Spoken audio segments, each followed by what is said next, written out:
about this during the Buffalo News is coming up next. The following program is intended for listeners who are blind, have low vision, or another print disability that makes reading, holding a book, or turning a page difficult or even impossible. The content is copyrighted by the respective publishers. For more information, please visit us on the web at nfradioreading.org. Your Niagara Frontier Radio reading service now presents a reading of articles and features from the Buffalo News for today, Tuesday, January 6, 2026. Your readers today are Lori and Lita. Let's look at the weather. Low clouds today with periods of rain in the afternoon. High of 41, holy cow, periods of rain tonight with a low of 33. A bit of snow and rain at times tomorrow morning with little or no accumulation, otherwise remaining cloudy. High of 36. Thursday, mostly cloudy with a high of 46. If you want to be warm, go to McAllen, Texas. 87 on Monday. But New York made it the low yesterday at Saranac Lake. Minus 14. For your sky watch, the sun rose today at 7:46 a.m. We did notice it was lighter when we were driving in. Sunset tonight, 4:57 p.m. Moonrise, 9 p.m. Moonset, 10:04 a.m. And let's look at that snow derby. There's Buffalo, Chicago, Minneapolis, Denver, and Anchorage. And you know who's leading? Buffalo. Month to date, 1 inch. But season to date, 35.7 inches. And that's above Anchorage, which only had 20.2. On to you, Lita. Yeah. Trump sparking speculation as he cites Denmark, Cuba, and Colombia. After the audacious U.S. military operation in Venezuela, President Trump renewed his calls for an American takeover of the Danish territory of Greenland for the sake of U.S. security interests and threatened military action on Colombia for facilitating the global sale of cocaine, while his top diplomat declared the communist government in Cuba is in a lot of trouble. Sunday's comments from Trump and Secretary of State Marco Rubio after the ouster of Venezuela's Nicolas Maduro underscore that the U.S. administration is serious about taking a more expansive role in the Western Hemisphere. With thinly veiled threats, Trump is rattling hemispheric friends and foes alike, spurring a pointed question around the globe. Who's next? It's so strategic right now. Greenland is covered with Russian and Chinese ships all over the place, Trump told reporters as he flew back to Washington from Florida. We need Greenland from the standpoint of national security, and Denmark is not going to be able to do it. Asked during an interview with The Atlantic earlier on Sunday what the U.S. military action in Venezuela could portend for Greenland, Trump replied, "They are going to have to view it themselves. I really don't know." Trump and his administration's national security strategy published last month laid out restoring America's preeminence in the Western Hemisphere as a central guidepost for his second go-around in the White House.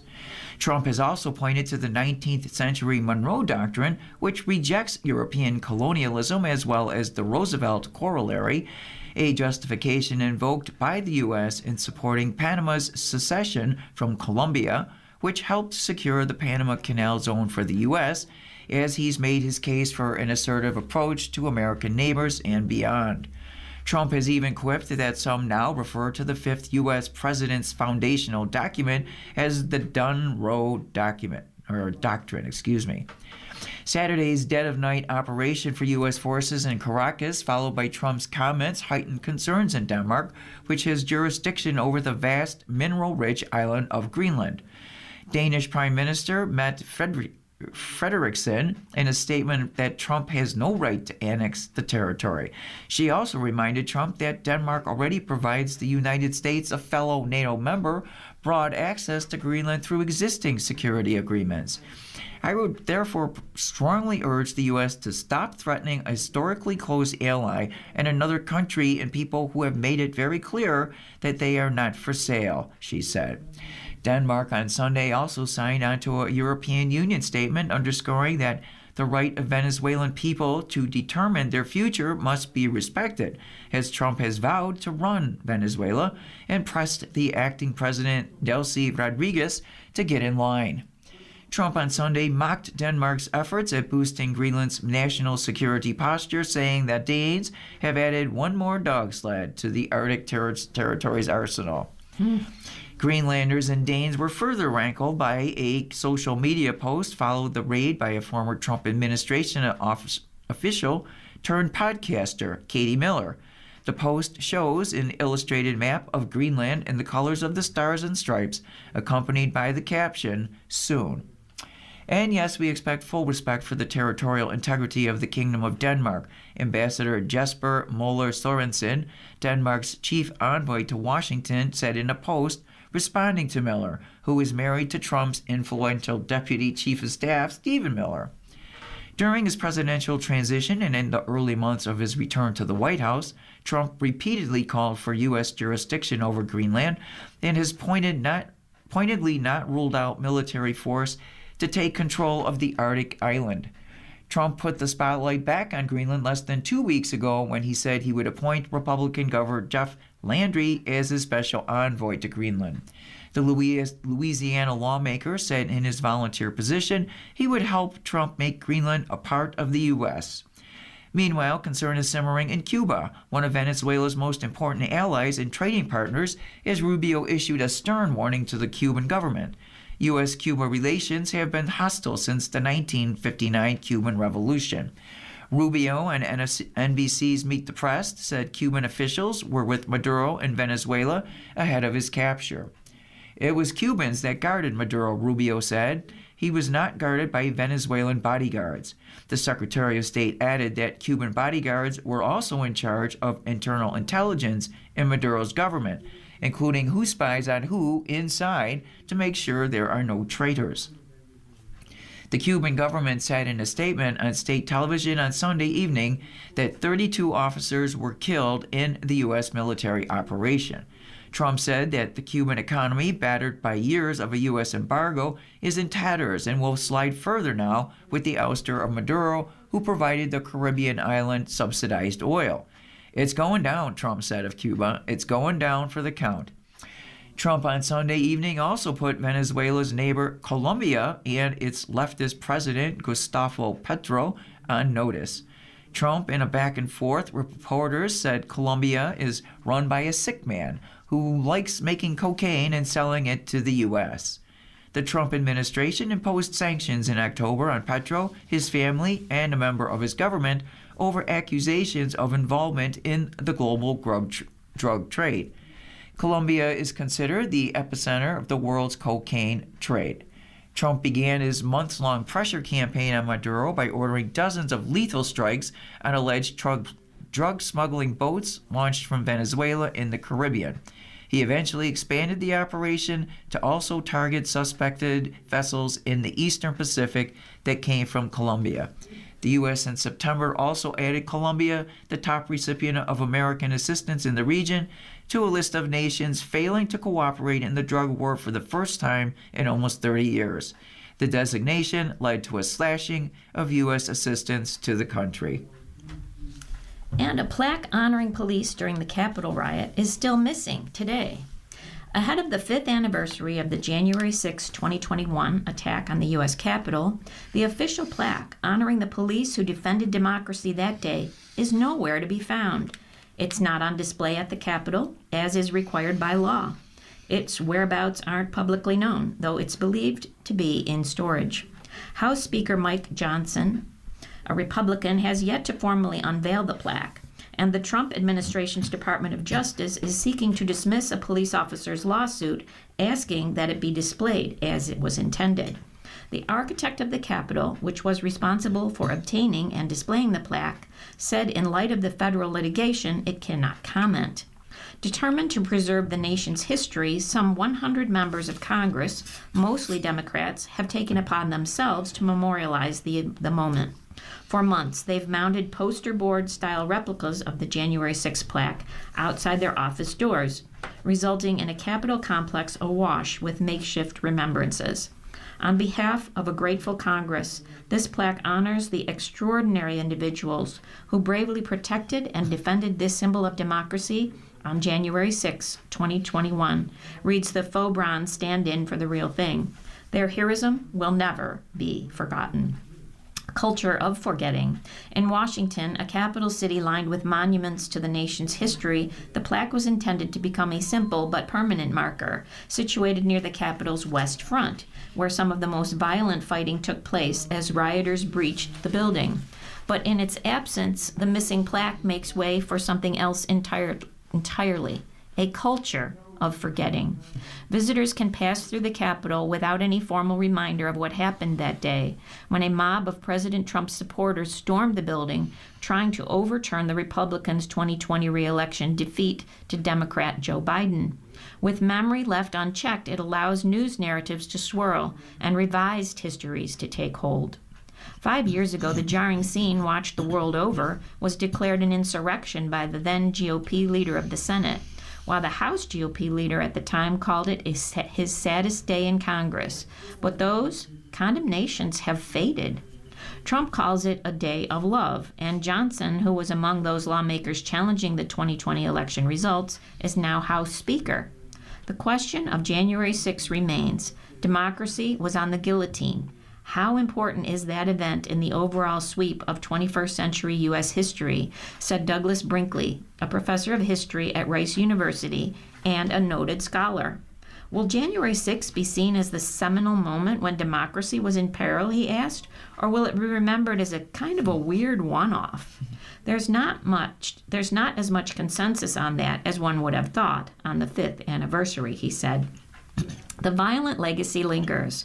At least 5 people died in the riot and its aftermath, including Trump supporter Ashley Babbitt, who was fatally shot by police while trying to climb through a window towards the House chamber. Over 140 law enforcement officers were wounded, some gravely, and several died later, some by suicide. All told, some 1,500 people were charged in the Capitol attack, among the largest federal prosecutions in the nation's history. When Trump returned to power, he pardoned all of them within hours of taking office last January 20th. Unlike the twin light beams that commemorated the September 11, 2001 attack, or the standalone chairs at the Oklahoma City bombing site memorial, the failure to recognize January 6 has left a gap not only in memory, but in helping to stitch the country back together. That's why you put up a plaque, said Representative Mary Gay Scanlon, Democrat from Pennsylvania. You respect the memory and the service of the people that were involved. The police-DOJ clash. The Speaker's office over the years has suggested it was working on installing the plaque, but it declined to respond to requests for further comment. Lawmakers approved the plaque in March of 2022 as part of a broader government funding package. The resolution said the U.S. owes its deepest gratitude to those officers, and it set out instructions for an honorific plaque listing the names of officers who responded to the violence that occurred. It gave a 1-year deadline for installation at the Capitol. This summer, 2 officers who fought the mob that day sued over the delay. By refusing to follow the law and honor officers as is required to do, Congress encourages this rewriting of history, said the claim by officers Harry Dunn and Daniel Hodges. It suggests that the officers are not worthy of being recognized because Congress refuses to recognize them. The DOJ is seeking to have the case dismissed. U.S. Attorney Jeanine Pirro and others argued Congress already has publicly recognized the service of law enforcement personnel. By approving the plaque and displaying it wouldn't alleviate the problems they claim to face from their work. It is implausible, the Justice Department attorneys wrote, to suggest installation of the plaque would stop the alleged death threats they claim to have been receiving. The department also said the plaque is required to include the names of all law enforcement officers involved in the response that day. That's some 3,600 people. Makeshift memorials. Lawmakers who installed replicas of the plaque outside their offices said it's important for the public to know what happened. There are new generations of people who are just growing up now who don't understand how close we came to losing our democracy on January 6, 2021, said Representative Jamie Raskin, Democrat from Maryland, a member of the January 6 committee, which was opposed by GOP leadership, but nevertheless issued a nearly 1,000-page report investigating the run-up to the attack and the attempt to overturn the 2020 election. Raskin envisions the Capitol one day holding tours around what happened. Think about the dates in American history that we know only by the dates. There's the 4th of July, there's December the 7th, there's 9/11, and there's January 6th, said Republican Representative Zoe Lofgren, Democrat from California, who also served on the committee and has a plaque outside her office. They really saved my life, and they saved the democracy, and they deserve to be thanked for it, she said. But as time passes, there are no longer bipartisan memorial services for January 6th. Today, the Democrats will reconvene members from the January 6th committee for a hearing to examine ongoing threats to free and fair elections. House Democratic leader Hakeem Jeffries of New York announced, "It's unlikely Republicans will participate." The Republicans under Johnson have tapped Representative Barry Loudermilk of Georgia to stand up their own special committee to uncover what the Speaker calls the full truth of what happened. They're planning a hearing this month. And you are listening to a reading of today's Buffalo News on your Niagara Frontier radio reading service. The time is 16 minutes past the hour. And if anybody out there is planning on going to a Bills game, get out your wallet. And the Buffalo Bills are unlikely to host a playoff game this postseason, but that doesn't mean Bills Mafia won't be in the house when their team tries to make a playoff run, starting with Sunday's game against the Jacksonville Jaguars in Florida. It could be an expensive trip for Bills fans. A 2-night trip with flight, hotel, and game tickets will likely cost more than $1,100 and as much as $2,000. And that includes the cheapest seats being priced at more than $335 on the secondary market. And that's right after Christmas, too, said Nick Giamusso, president and CEO of Buffalo-based event ticket reseller VIPTix.com. There are fans who we know are still going to go down there, and they're still excited to join in and go to away games, he said. We have clients who go to every single away game, no matter what.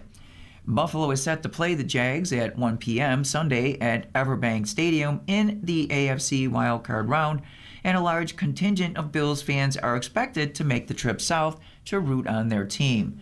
But it could get expensive. Playoff prices are usually higher for traveling fans, according to Josie Nicotra, director of travel for AAA Western and Central New York. Last-minute travel is always more expensive compared to booking a trip in advance, so traveling to NFL playoff games usually brings a hefty price tag, she said in a statement. Yet many loyal fans are willing to sacrifice that money for the experience. Costs to get to and stay in Jacksonville are similar to what they were like for the AFC Championship game last season in Kansas City, the only place the Bills have traveled to for a road game since the 2021 playoff season. The Bills were on the road for the playoffs in Houston in 2020 and Jacksonville in 2018, and Buffalo has made the postseason in 8 of the past 9 seasons and won AFC East Division titles the past 5 seasons before that streak was broken this year. It is certainly a doable road trip to get to Jacksonville, and Western New Yorkers look forward to trips south during the winter, but the 6-day window to make the plans creates some of the obstacles, cutting down the time to get flights, tickets, and hotel. Western New Yorkers are always eager to travel to warm weather destinations, which could be another draw for the wildcard matchup in Florida. Jacksonville is somewhere sunny in a place in Florida that Bills fans like to travel to. Temperatures are expected to be near 80 late this week in Jacksonville before dropping into the mid-60s for Sunday's game. The market for ticket prices is an expensive one as of Monday afternoon. The cheapest seat in the 400 level at the stadium has an asking price of more than $335. Some of the more premium seat options start at $590. However, standing room tickets can be had for $265 apiece. There are also only 1,000 tickets in the market right now, which is not a lot. This is a marquee game with reigning MVP Josh Allen coming to town, and Jacksonville fans are likely chomping at the bit to see it, he added. The Jags' last playoff game at home was 3 seasons ago in the wild card round.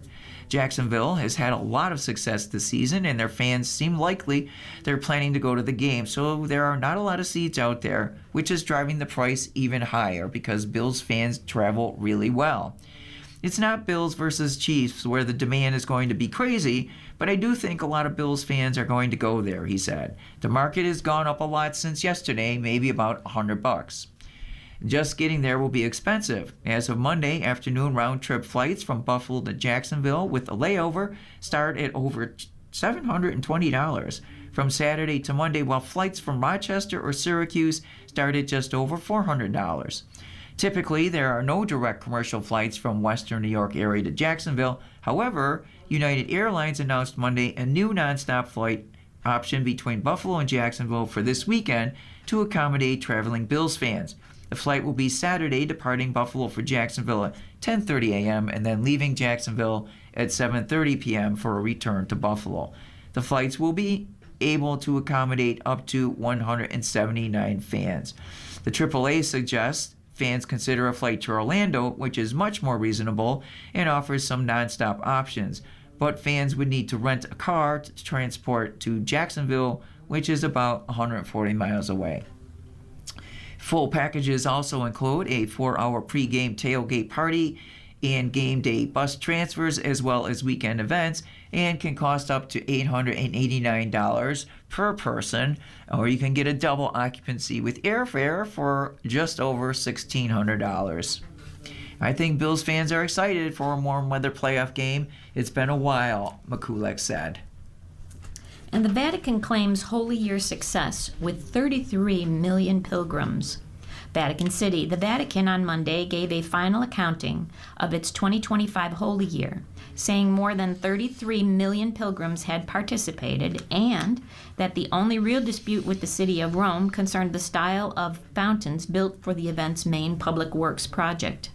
Pope Leo XIV will officially close out the Holy Year and shut the Holy Door of St. Peter's Basilica today, capping a rare jubilee that was opened by one pope and closed by another. For the Vatican, a Holy Year is a century-old tradition of the faithful making pilgrimages to Rome every 25 years to visit the tombs of St. Peter and Paul and receive indulgences for the forgiveness of their sins. For Rome, it's a chance to take advantage of some $4.3 billion in public funds to carry out long-delayed projects to lift the city out of years of neglect and bring it up to modern European standards. Participation grew after Francis's death. The Vatican said 33,475,369 pilgrims had participated, and Italy, the U.S., and Spain were the top nationalities represented in that number. But the Vatican's Holy Year organizer, Archbishop Rino Fisciella, acknowledged the number was only an estimate and could include double counting. There was no breakdown between Holy Year pilgrims and Rome's overall tourism numbers. The Vatican arrived at the figure by combining the number of people who officially registered for Jubilee events, volunteer crowd counters at Rome area basilicas, and closed-circuit television cameras at St. Peter's Basilica, which recorded around 25,000 to 30,000 people a day, crossing the threshold of the Holy Door. Assuming that number every day for the past year, around 10 million pilgrims would have crossed through the Holy Door. Officials said they never envisioned more, given its limited capacity, and that pilgrims would have visited holy doors at other Rome basilicas. The official number exceeded the 31.7 million people originally forecast by a study conducted by the Roma Tre University. The Vatican said it recorded a steady increase in participation following the death of Pope Francis in April and the election of Leo, a transition that made this Holy Year only the second in history to be opened by one pope and closed by another. In 1700, Pope Innocent XII opened the Jubilee, and Pope Clement XI closed it after Innocent's death. Dispute over fountains?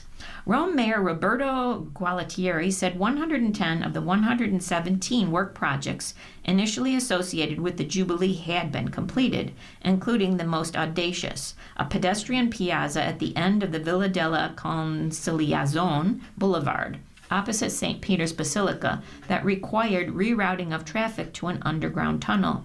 The design of Piazza Pia, as the square is known, also saw the major point of disagreement between Fisciella and Gualtieri over the two round fountains that framed the view along Conciliazione toward the Basilica.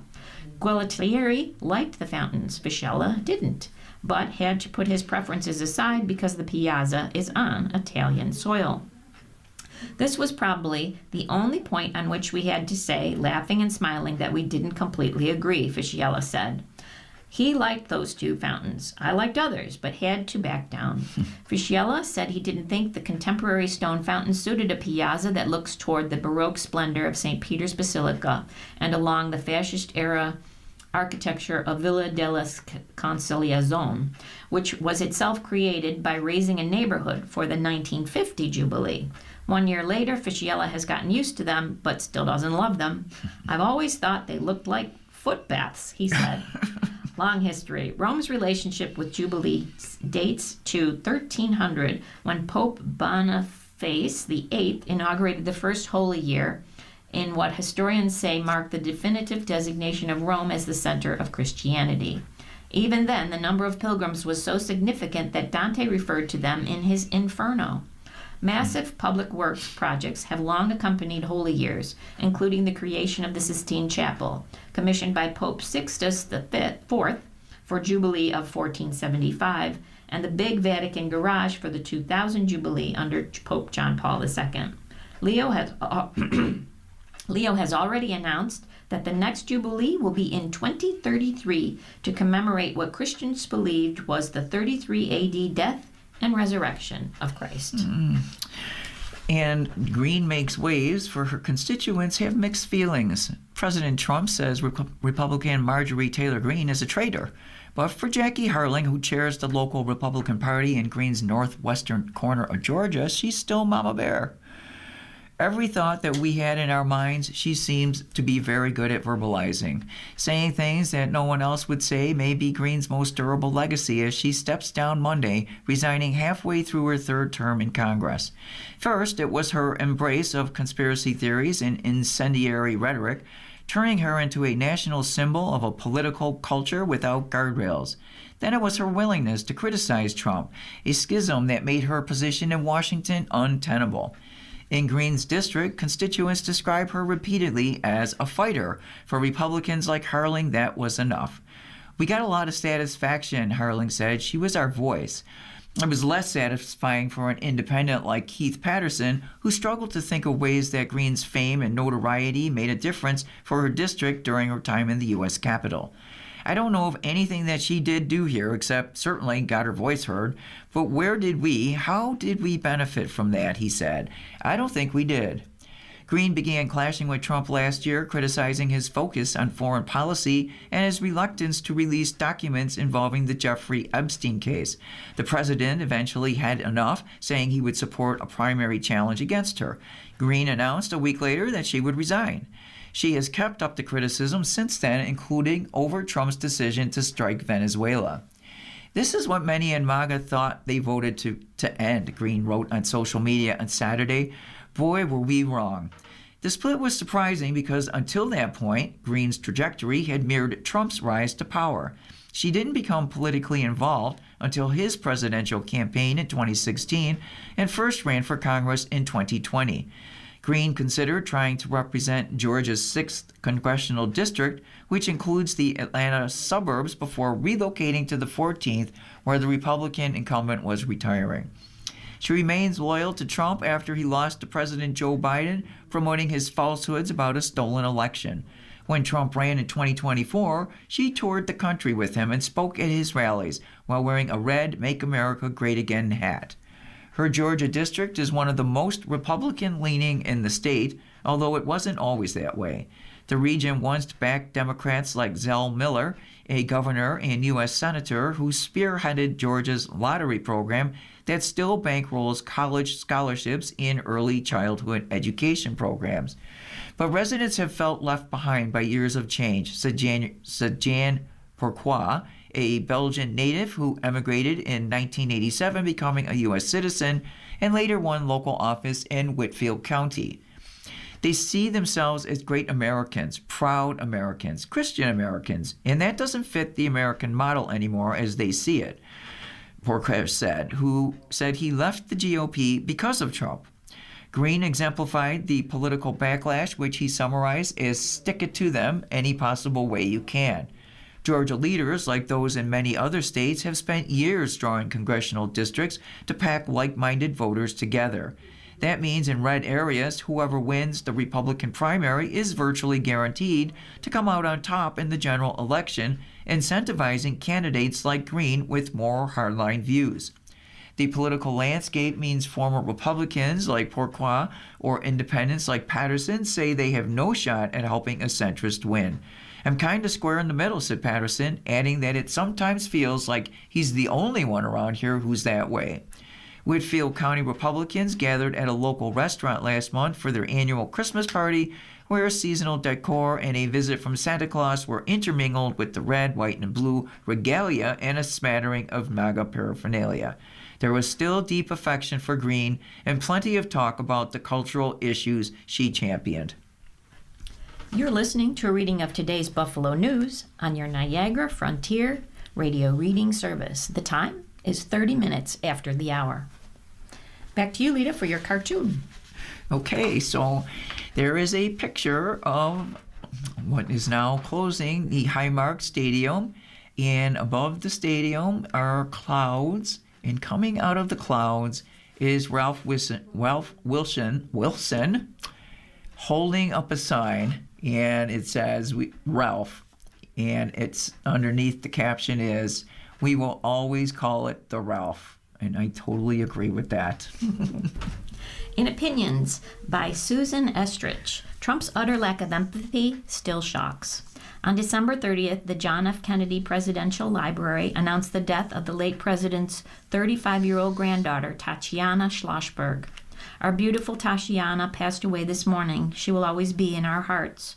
Just weeks before, she had published an article in The New Yorker about her battle with leukemia that followed the birth of her second child. She fought like hell to stay alive for her children. The essay was heartbreaking.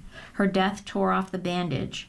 Schlossberg's mother, Caroline Kennedy, vowed to keep her memory alive for her children, as Jackie Kennedy did for her and her brother after their father's death. Tributes flooded in from around the world. And what did President Trump do? He attacked the Kennedy family. Hours after her death was announced, Trump erupted on social media to complain, as usual, about himself. Still smarting from the criticism of his egomaniacal move to put his name above John Kennedy's on the Kennedy Center, Trump went on the attack against the family for failing to support the arts or the center, reposting old articles and comments praising him, and criticizing the Kennedys for only caring about themselves and rooting for American and for Trump to fail. What was wrong? What is wrong with this man? His pathological narcissism is repulsive to behold. How do his supporters not see it? Trump reacted the same way to the tragic deaths of Rob and Michelle Reiner. Rather than express any sympathy for a couple who tried valiantly to save their son and paid with their lives, he attacked the dead couple, posting that it was Rob Reiner's so-called Trump derangement syndrome that cost him his life. As always, there was no compassion or empathy, only the self-absorption of a sick old man who thinks that everything is about him and is surrounded by sycophants who indulge him in his fantasies. He has no shame. For any family with a loved one fighting cancer, for any family dealing with the nightmare of addiction, the president's inability to rise above partisan politics and just be a human being is a huge disappointment. We look to our leaders to provide more than executive orders. In times of searching for comfort, Trump offers none. Growing up in Massachusetts, I used to wonder at the Kennedys' ability to deal with tragedy. I thought it might be their Catholic faith that gave them the strength that my family lacked. When my cousin fell down an elevator shaft and died, my mother fell apart, and his mother never recovered. How did the Kennedys do it? Was it because they trusted in Jesus, whom we did not worship? Did he give them the strength that we lacked? How did Jackie do it? How did Ethel and Caroline, of course, dealing with the deaths of her father and a brother too young, too soon, and now her daughter? And Kathleen Kennedy Townsend, who lost her daughter and her grandson, who hopped on a boat to recover a lost ball and died. How do you handle such heartbreak without it completely breaking you? I'm sure faith helps, but I'm old enough now to know that there is no magic to it. Heartbreak is just that. It takes courage and dignity to deal with it, especially in the public glare. The difference between Trump and the Kennedys is not ideology. It's decency. And in an editorial column entitled Increasing Attacks, Thomas Jefferson said, "Our liberty depends on the freedom of the press, and that cannot be limited without being lost." Benjamin Franklin called freedom of speech as a principal pillar of a free government, adding that its removal dissolves free society. Yet President Trump demeans the press, it seems, at virtually every possible chance. He doesn't mince words either, even stooping to the childish depths of calling one female correspondent Piggy.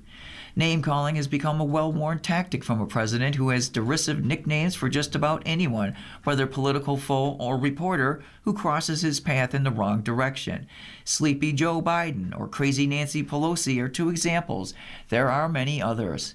This contempt for the media from the President of the United States has seeped into the culture to the point that one could reasonably say it endangers journalists. It also endangers the democracy that evolves from their work in informing the public and holding elected and government officials accountable. Indeed, it is a sad truth that, increasingly, journalists are losing their lives in the line of this duty. A recent Associated Press analysis by David Bauer does a thorough job of enumerating the deaths and injuries of journalists and media workers afar and here at home. The headline in this newspaper was appropriate. "Assault on press is most aggressive seen in modern era." As noted in the article, worldwide, the 126 media industry people killed in 2025 by early December matched the number of deaths in all of 24, according to the Committee to Protect Journalists, and last year was a record setter. Israel's bombing of Gaza accounted for 85 of those deaths, 82 of them Palestinians. These disturbing statistics are not only about the numbers, as recounted by Jody Ginsburg, CEO of the Committee for Protect Journalists, but the failure to obtain justice or get accountability. Although none of those killed this year was from the United States, the severe downward attitude shift led by Trump has helped make work in America more dangerous for journalists. As noted in the analysis, there have been 170 reports of assaults on journalists in the U.S. this year, 160 of them at the hands of law enforcement, according to the U.S. Press Freedom Tracker. Many of those reports came from coverage of immigration enforcement efforts. News organizations have suffered the president's wrath. For example, Trump limited the Associated Press's access to cover him after it refused to follow his directive to rename the Gulf of Mexico. The news outlet launched a still unresolved court battle. Speaking of courts and litigation, Trump extracted settlements from ABC and CBS News in lawsuits over stories that upset him, and is suing the New York Times and Wall Street Journal. The deepest damage, however, was committed by Trump and his allies in Congress when all funding for public broadcasting was cut. Trump's defense secretary, Pete Hegseth, has been a main figure in this administration's damaging portrayal of the media, to the extent that the most notable example of journalists fighting back led to most mainstream news outlets giving up their credentials to work in the Pentagon rather than agree to unreasonable and draconian rules. The New York Times has sued. Overturn the rules. There you go. The president has also attacked the newspaper, which has publicly defended itself for the coverage of his health. The news industry is already grappling with difficult business conditions after the collapse of its advertising market. There are rays of hope. Many national outlets, independent local news organizations, and nonprofits are still providing high-quality coverage. In the face of disparate challenges, the media is working constantly to maintain its mission. As in previous centuries, the goal is to inform the public and to hold those accountable who should be held accountable. Thank you, Lori. You are welcome. In my view, Karen Walensky had to excavate her laundry chute. I think my laundry chute is a quaint reminder that my house was built in the 1920s. Plus, I get a kick out of opening that little door and sending my dirty laundry on its way to the basement. I had one of those, loved it as well. I have fond memories of this clever device. When I was a child, I was always fascinated by the one in my Aunt Agnes's and Uncle Leo's house on Johnson Street on Buffalo's east side. Nostalgia flowed over me when we moved to Clarence Center and I saw one by our upstairs bedrooms. That feature, along with a linen closet beside it, seemed to be a replica of my aunts and uncles. Unfortunately, the chute does occasionally get blocked. A friend with experience in this field advised me to throw bricks down the chute. This has worked several times. However, a recent blockage stubbornly refused to budge even after throwing 3 bricks down. Reinforcements were needed, and I called on my friend's husband for his ideas on how to tackle the problem. Checking out the situation from both the chute entrance on the 2nd floor to the basement's final destination, he determined the blockage was just outside of our reach. He was not deterred and was determined to solve this dilemma. When he left, I saw that he had left the upstairs chute open. I was thankful that my cat's curiosity did not prompt her to check out this enticing opening, or she too would have been out of reach. He returned the next day with chimney sweep tools. I was impressed that he had possessed such equipment, but he had cleaned his own chimney in the past. A screw on the side of the tool began to dislodge my laundry. As he peered up the chute, my concern was that a ton of laundry, along with 3 bricks, would make their descent to the basement and land on his head. There seemed to be a never-ending amount of clothes raining down. How did I possibly still have clean clothes to wear? Yet the main blockage remained stubbornly attached to the chute, and no bricks had appeared. Was there some animal clinging to the side of the chute? The truth was finally revealed when a blue fleece-like jacket lay exposed beneath the chute. I could not believe it.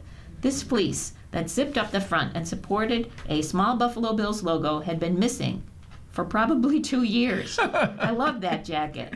And when I went into a store where Bills items were sold, I always searched for a replacement, but with no luck. I am thankful to John, not his real name, for not only unplugging the obstruction, but for releasing a much-loved jacket lost in the twilight zone of my laundry chute. I was left with 3 loads of laundry to tackle and discovered bits of brick cleaned along with the clothes. When I shared this story with friends, many expressed their own experiences with laundry chutes. The best response came from a person in Ohio who indicated that her older kids had somehow convinced their younger siblings that it would be fun to take a trip down the chute. Thankfully, the laundry was at the end of that ride. Others felt that the discovery of the long-lost Bills jacket may be a good omen for the team. I will second that feeling. Go Bills! Me too. Okay, so the Democrats are on a roll, so of course they are fighting. Democrats are starting the new year on a high. A series of 2025 victories in red and blue states alike are marked by a striking improvement over the party's 2024 showing. That overperformance, to use the political term of art, means candidates, including even some who lost, received a significantly higher percentage of the vote than presidential candidate Kamala Harris managed. That's a strong signal ahead of the midterms, suggesting Democrat partisans are energized, a key ingredient in any successful campaign, and the party is winning support among independents and perhaps even a few disaffected Republicans. If history is a guide and the uneven economy important, Democrats will very likely seize control of the House in November, picking up at least the 3 seats needed to erase the GOP bare majority. The Senate looks to be a longer, though not impossible, reach, given the Republican lean of the states being contested. In short, Democrats are in much better shape than all the black crepe and existential ideation suggested a year ago. Yes, the party suffered a soul-crushing defeat in the presidential race, but 2024 was never the disaster some made it out to be. Democrats gained 2 House seats and held their own in most contests apart from the fight for the Senate, where several Republican states reverted to form and ousted the chamber's few remaining Democratic holdouts. Still, Democrats being Democrats, all is not happiness and light in the party of Jefferson, Jackson, Clinton, and Obama. Campaigning to become the party's chairman, Ken Martin, last winter promised to conduct a thorough review of the 2024 election and to make its finding public as a step toward redressing Democrats' mistakes and bolstering the party going forward. What we need to do right now is really start to get a handle around what's happening, he said before his election. Now Martin has decided to bury that autopsy report. Here's our North Star. Does this help us win? He said in a mid-December statement announcing his turnabout in the study's unceremonious interment. If the answer is no, it's a distraction from the core mission. There is certainly no shortage of 2024 election analysis for the asking. The sifting of rubble, pointing of fingers, and laying of blame began in eye blink after Donald Trump was declared the winner. There are prescriptions from the moderate and progressive wings of the party suggesting naturally that Democrats absolutely must move their direction to stand any chance of ever winning again. There are diagnoses from a welter of 2028 presidential hopefuls, declared and undeclared, offering themselves as both seer and Democratic savior. The report Martin commissioned was, however, supposed to be the definitive word from the party, offering both a clear-eyed look back and a clarion way forward.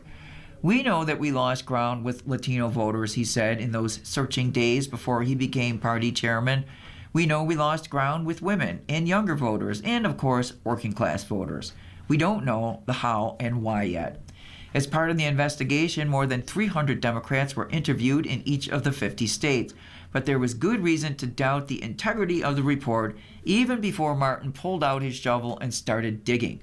According to the New York Times and others, there was no plan to examine President Joe Biden's headstrong decision to seek re-election despite his advanced age and no intention to second-guess any of the strategic decisions Harris made in their hurry-up campaign, which is like setting out to solve a murder by ignoring the weapon used and skipping past the cause of death. Still, there was predictable outrage when Martin went back on his promise.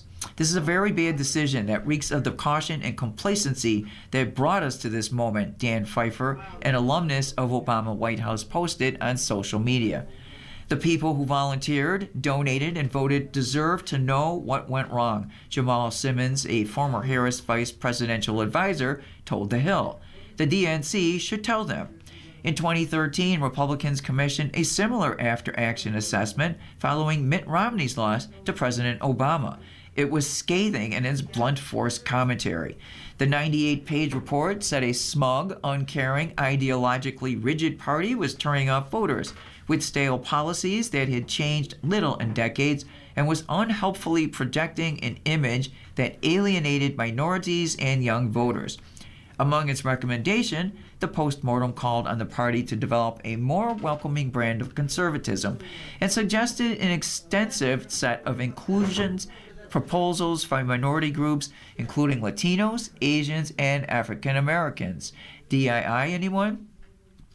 Unless changes are made, the report concluded, it will be increasingly difficult for Republicans to win another presidential election in the near future.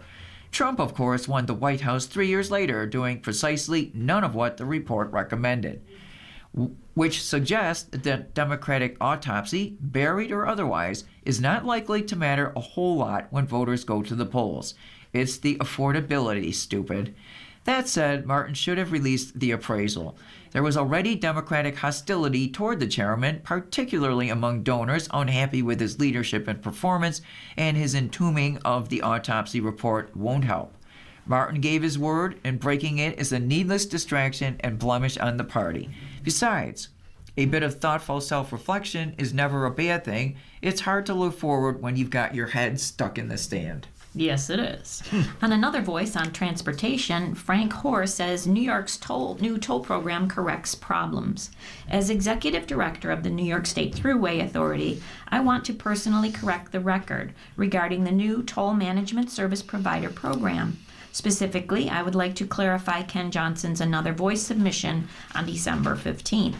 For more than 20 years, the Thruway Authority has had agreements with two private companies that established commercial accounts to consolidate toll bills on behalf of individual trucking companies. Since that time, the tolling landscape has vastly changed with the introduction and now the prevalence of cashless tolling. Our team revised and updated the terms of the outdated agreements to ensure proper governance and transparency, to mitigate financial and fraud exposure and benefit the commercial trucking industry. The Thruway Authority is committed to supporting the commercial trucking industry. Commercial vehicles traveling on the Thruway pay toll rates that are among the lowest in the nation, and fleet operators are eligible for a 20% discount, reducing tolls even further. To be clear, under the new program, the authority is not increasing tolls for commercial drivers in any way. The new program includes a 1% administrative fee charged to the service providers, not the commercial fleets. The fee offsets the costs of the New York State Thruway Authority incurs to administer this program, and allows the authorized service providers to access information and data that they use to operate their businesses. The new Toll Management Service Provider Program introduces common sense oversight within an industry that collects billions of dollars annually in tolls from commercial trucking companies.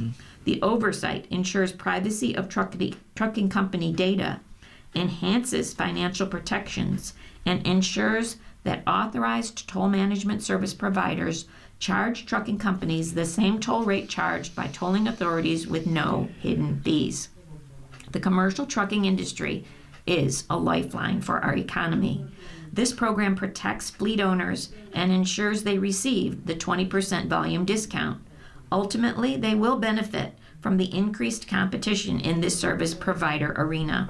We will continue to support the commercial trucking industry and the vital work that they do. And a weird year has experts wondering what's next.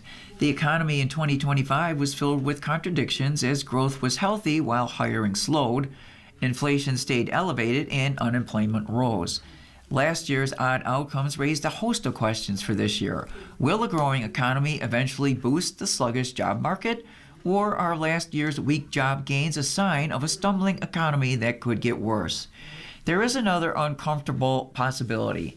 The economy could keep growing without much hiring as technology, particularly artificial intelligence, enables more companies to step up their production of goods and services without adding more workers, leading to a jobless expansion. Sharp inequality has also meant that wealthier U.S. households account for a rising share of spending, so that even healthy growth figures mask underlying weaknesses among lower income families, what many economists refer to as the K-shaped economy. Still, economist Stephen Stanley, like many economists, is somewhat optimistic. He expects that hiring will pick up on the back of stronger growth fueled by large tax refunds early this year, a result of President Trump's tax cuts legislation. Companies may also step up hiring because they face much less uncertainty this year from tariffs. This year could turn out to be a better year, said Federal Reserve Governor Christopher Waller last month. Now, whether that pulls the labor market along with it, I certainly hope it does. Surveys suggest Americans have a gloomy outlook on the economy, but that hasn't kept many of them from spending at a healthy clip. Solid consumer spending, likely fueled mostly by higher income Americans, boosted growth by a 4.3% annual pace in the July-September quarter, a much better than expected showing and the biggest increase in 2 years. The healthy gain followed 2 quarters where Trump's tariffs distorted the economy. A surge in imports in the first 3 months of the year caused the economy to shrink as businesses sought to bring in products from overseas ahead of the duties. Growth likely continued in the final 3 months of the year, but the government shutdown almost certainly weighed on output, reducing growth by 1 percentage point, economists forecast. Even as the economy picked up, hiring did not. In fact, job gains weakened after Trump's announcement of sweeping tariffs in early April. The economy shed jobs in June, August, and October. The unemployment rate, meanwhile, rose from 4% in January to 4.6% in November, the highest in 4 years. December figures will be released Friday. There were several reasons hiring likely slowed. The uncertainty around tariffs, which Trump imposed, then in some cases lowered or removed or delayed, led many companies to put hiring on hold. Still, layoffs remain low in what has been a low hire, low fire job market. At the same time, the ongoing adoption of AI may have led many firms to hold off on adding workers as they sort out what the new technology can do for them. However, most of the hiring this year has been heavily concentrated in just a few sectors: healthcare, restaurants, and hotels. Most large private industries have shed jobs. Even though inflation fell sharply in 2023 and 2024 from a 4-decade high, there was little improvement last year. Annual inflation, according to the Federal Reserve preferred measure, actually ticked higher to 2.8% in September, the latest data available from 2.7 in December 2024. Inflation cooled in November, according to the more widely followed Consumer Price Index, though economists said the figures were distorted by the government shutdown. Prices were mostly collected in the second half of November after the shutdown ended, when holiday discounts were more likely to be in effect. Some economists worry inflation will worsen as companies implement annual price changes and pass through more tariff costs. But most expect inflation will continue to slowly cool in 2026 and move closer to the Fed's 2% target. It's time for some royal stars. Happy birthday for Tuesday, January 6th. You are idealistic, fair-minded, and determined. You don't hesitate to defend your convictions. This is a year of building and construction to create solid foundations in your life, both physically and internally. The stars show the kind of day you'll have. Aries, 4 stars. You make a marvelous impression on others today, in particular bosses, parents, and people in authority will see you as attractive, effective, and capable. Tonight, there's work. Taurus, 4 stars. Travel for pleasure if you can. If you can't travel far, then be a tourist in your own city and enjoy your surroundings. Tonight, you better socialize. Gemini, 3 stars. Decisions related to banking, shared property, inheritance, and anything that you share with someone else will be favorable today. Recent disputes might be settled. Tonight, just relax. Cancer, 4 stars. Discussions with partners and close friends will go well today. Recently, you might have felt annoyed by someone. A little tension might have been simmering. Tonight, it's time for discussions. Leo, 3 stars. Check the moon alert today, especially regarding spending money or making important decisions related to your job. Tonight, take care of what you own. Virgo, 4 stars. The moon moves into your sign today, which will give you a little advantage over all the other signs. You can test this by asking the universe for a favor, because tonight you will win. Libra, 4 stars. Solitude in beautiful surroundings will delight you today. You might enjoy time spent at home, most likely, or you might find inspiration somewhere else. Tonight you get to enjoy solitude. Scorpio, 4 stars. Conversations with others will be sweet and charming today because you feel sociable and friendly. Even financial discussions will go your way. Tonight, there will be friendly bonds. Sagittarius, 3 stars. Your focus is on money, cash flow, assets, and possessions today, no question. Listen to your money-making ideas. They will be worthwhile. Tonight, you're noticed. Capricorn, 4 stars. 4 planets are in your sign, and today in particular, the sun is lined up with fair Venus, smoothing your ability to schmooze with everyone. Tonight, just do something different. Aquarius, 3 stars. You'll enjoy time alone in pleasant surroundings because you need to catch your breath. You might be concerned about shared property, or taxes, or debt. Tonight, you better check your finances. And finally, Pisces, 4 stars. This is a lovely day to schmooze with others, particularly younger people or artistic, creative types. You might take hold of a project because tonight you need to be cooperative. And you are listening to a reading of articles from the Buffalo News for January 6th on your Niagara Frontier radio reading service. And we'll return for more readings after this short break. Your readers today are Lori and Lita. If you're listening to this publication online, you're probably using our website, a podcast player like Spotify or iTunes, a streaming service like Siro, or a smart speaker. Did you know that we now have a dedicated app that can be downloaded to any mobile device, like a smartphone or tablet, for free? App users can conveniently access our live stream and any episode of our podcast easier than ever. To download the app, just type NFRRS in the search window in the Apple App Store or in the Google Play Store. Contact us anytime if you have any questions by calling 716-821-5555, extension 5. Thank you.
We will continue now with our reading of articles from today's Buffalo News. As a reminder, your readers are Lori and Lita.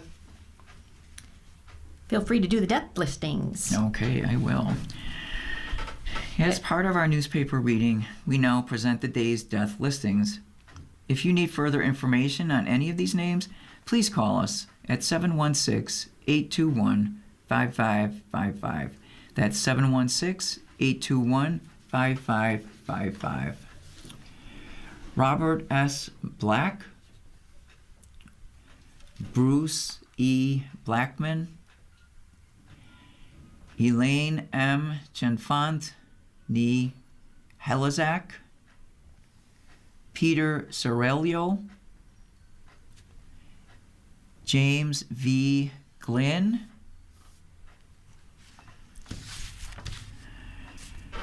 Regina M. Dunn, Nee Kane, Patricia Duquette, Richard P. Harvey Sr. Go ahead, Lita.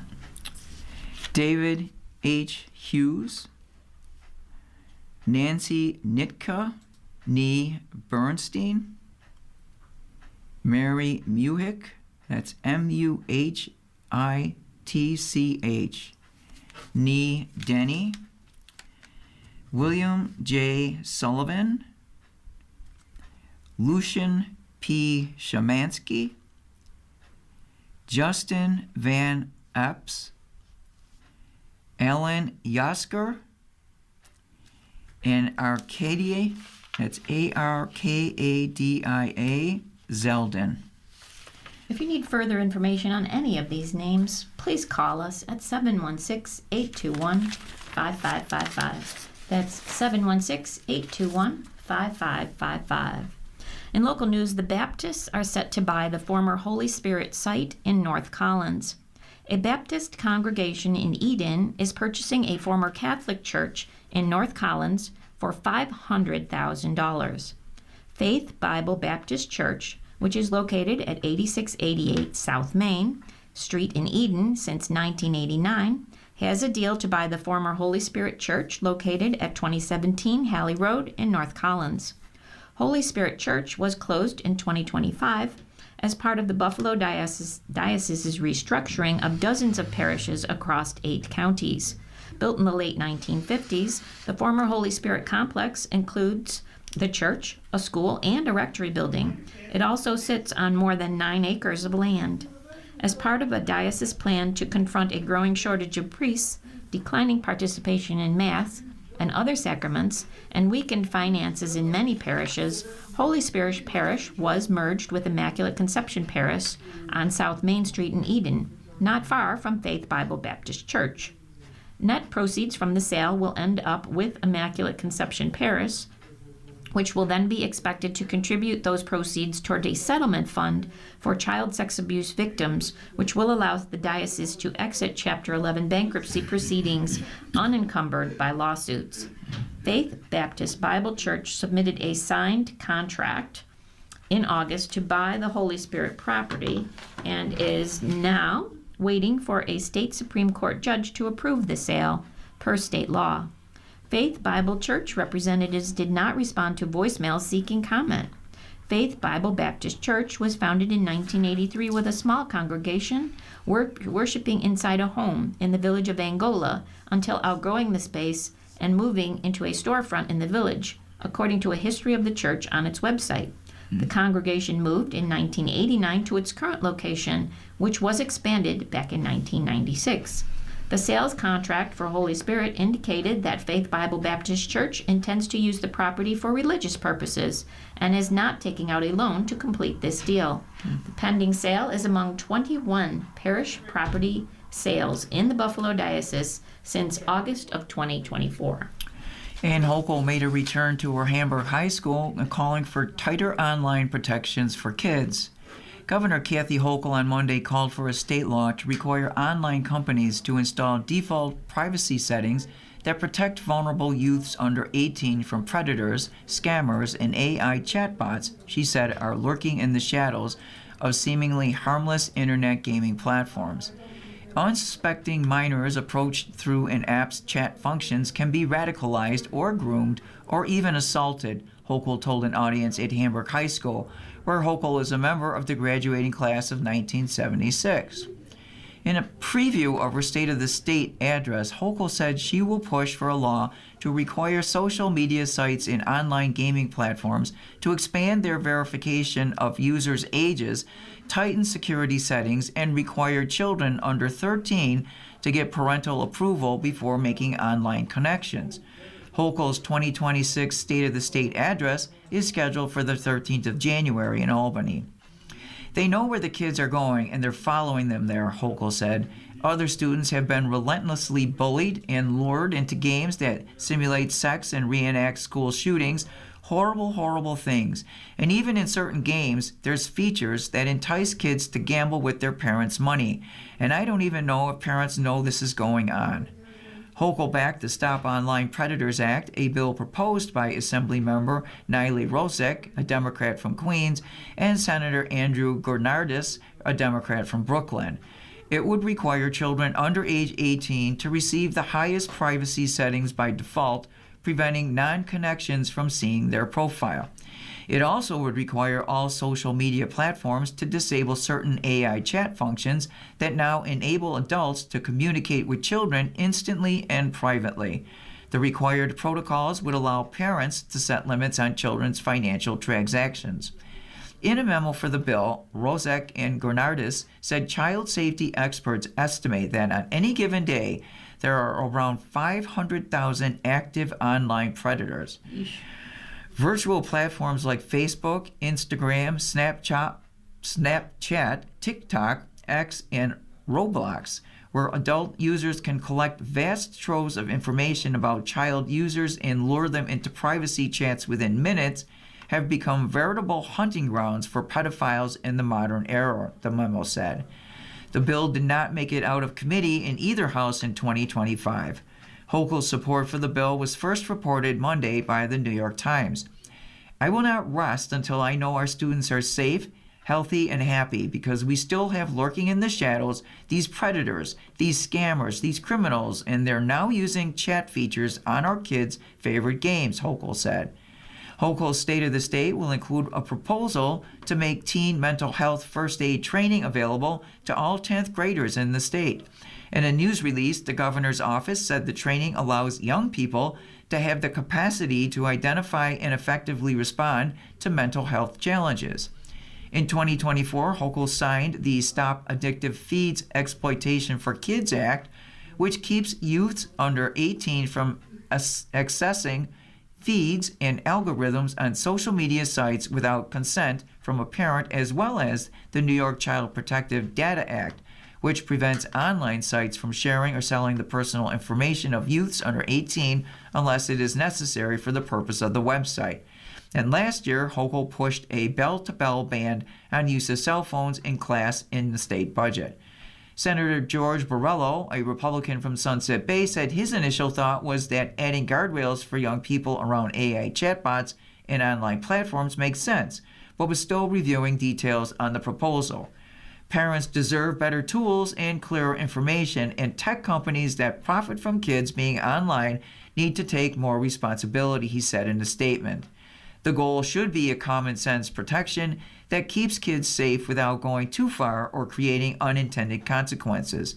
And ultimately, this is an issue that will require thoughtful national policy as well, because the digital world doesn't stop at state borders. And that's how I'll be approaching this proposal as the conversation moves forward. And a man accused of killing his mother was ruled incompetent for trial. The Hamburg man accused of murdering his mother last month has been found incompetent to stand trial. Erie County Judge Susan Egan on Monday signed an order placing James Jenny McCullough under temporary mental health observation, the Erie County District Attorney's Office said. The criminal case against Jenny McCullough will be put on hold until he is found mentally competent to proceed. Jenny McCullough, age 33, faced a second-degree murder charge for the December 14th slaying of Loretta E. Jenny, age 71. Jenny was found dead inside the McKinley Parkway home she and her son shared, authorities previously said. Authorities have not said how she was killed. Jenny was an Army veteran who served on active duty from 1977 to 1981. She also served in the Army Reserves for 13 years. After her military service, she became a nurse and worked at what is known today as Roswell Park Comprehensive Care Center, according to her death notice. When Hamburg police responded to the home for a welfare check at about 8 a.m., December 14th, they found Jenny McCullough, her son, inside the home. He was originally charged in Hamburg Town Court and was later indicted by an Erie County grand jury. He was ordered held without bail since his arraignment in Hamburg, when Town Justice Carl Morgan ordered Jenny McCullough to undergo a forensic examination. His competency will be periodically reviewed while he remains under observation. Defense attorneys James Quinn Aricio and Louis Violante represented Jenny McCullough at his appearances in Erie County Court. And Hegseth censures Kelly over remarks on video. Just a couple of things from the Political Notebook. Washington Defense Secretary Pete Hegseth announced Monday that he would censure Democratic Senator Mark Kelly of Arizona over the former Navy pilot's participation in a video that called on troops to resist unlawful orders. Hegseth said the censure, by itself simply a formal letter with little practical consequence, was a necessary process step to proceedings that could result in a demotion from Kelly's retired rank of captain and subsequent reduction in retirement pay. Investigating and now punishing a sitting U.S. senator is an extraordinary move for the Pentagon, which until President Trump's second term has usually gone out of its way to act and appear apolitical. In a lengthy post on social media, Kelly said he never expected what he called an attack from Trump and Hegseth, recounting his 25 years of Navy service as well as combat and space missions. Calling Hegseth's move outrageous and un-American, Kelly said he would fight the censure and send a message back that Hegseth and Donald Trump don't get to decide what Americans in this country get to say about their government. And YMCA names Reef as interim president and CEO. YMCA Buffalo Niagara has named Ann Reef as its new interim president and CEO, as current CEO John Urbar leaves for a new job as president and CEO of YMCA of Silicon Valley in California. Reef, currently executive vice president and chief operations officer, will take over January the 17th. With her deep-rooted community ties and proven leadership, Ann is uniquely qualified to steer the organization through this transition, said Mark Lemko, YMCA Buffalo Niagara's chairman. Reef has more than 45 years of experience at the YMCA and has been COO for 6 years. Reef will serve as interim CEO while the board of directors looks for a new CEO in a nationwide search. The organization expects to have someone in place permanently by summer. I am looking forward to building on the strong foundation already in place and to continue advancing the YMCA's mission, Reef said. By working together, staying focused on our values, and listening to our community, we will keep making positive impacts in Western New York. YMCA Buffalo Niagara was founded in 1852. And you are listening to a reading of articles from the Buffalo News on your Niagara Frontier radio reading service. The time is 10:13. Lori? All right, let's do some sports. Zucker gets his chance to win with the Sabres. Trying to build on their recent success, players know it's go time. Sabres winger Josh Doan knows he lived through a love fest last season in the inaugural year for the NHL hockey in Utah. Probably the only person who got booed in Salt Lake City's Delta Center was some poor vendor who might have burned the popcorn. Things are obviously a little different in Buffalo, and that's okay with Doan. He just wants everybody to climb aboard this wagon. The Sabres have a demanding fan base, understandably scarred by the longest playout drought in NHL history. But you sense a change in the offing. Most important, you hear it too. KeyBank Center is no longer a library. Fans aren't booing the Sabres at the drop of a hat for bad shifts and fruitless power plays, as was the norm in recent years, when the building got a deserved reputation as one of the most toxic in the league. Excuse me, I lost my page here. Why don't you go on to Bills while I find Okay, it? I will do that. A nice finishing touch. The Bills starters can rest easy after efficient play by backups to end the regular season. With relatively little at stake Sunday, the Buffalo Bills prioritized rest for as many starters as possible in Sunday's regular season finale against the New York Jets. The backups had little trouble in wiping the floor with the Jets, earning a 35-8 victory that will be remembered more in all likelihood as the final game at Highmark Stadium than for anything that happened on the field. It was important, I said it last week at the beginning of the week. This game was important to us. As an organization, it was important to me as a coach. It was important to us as a staff, and it was important to the players, Coach Sean McDermott said. I really appreciate them taking it that way in their approach. It's a delicate balance, as you guys saw, of, hey, the health of some of the players, keeping other players managed in terms of the rep counts, and giving some young guys opportunities and some new guys who had joined us opportunities to play so we could see what they bring to the table.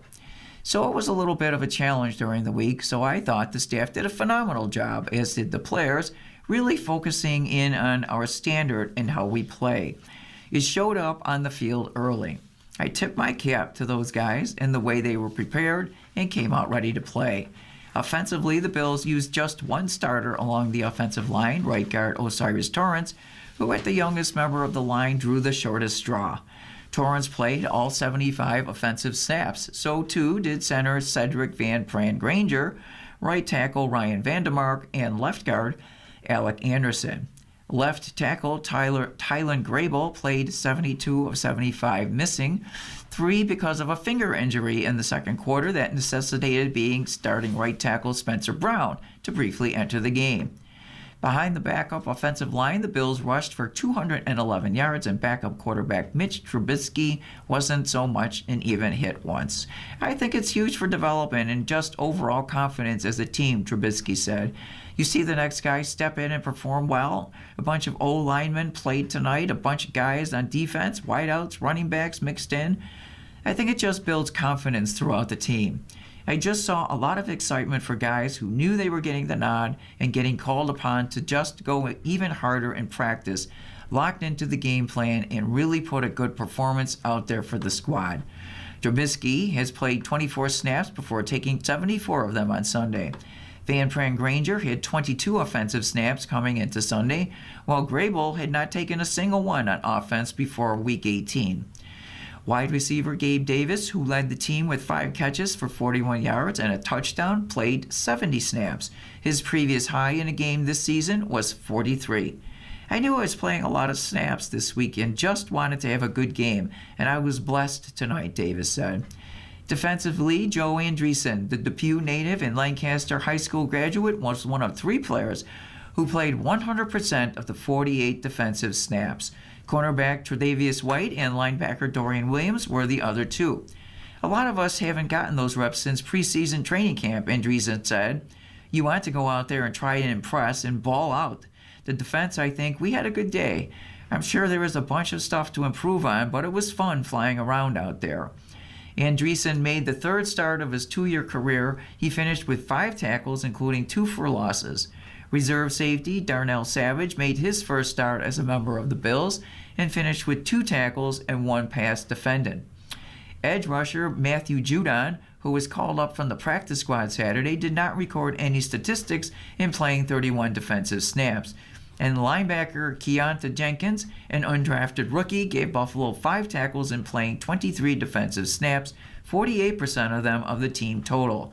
Like Judon, Jenkins was a practice squad call-up.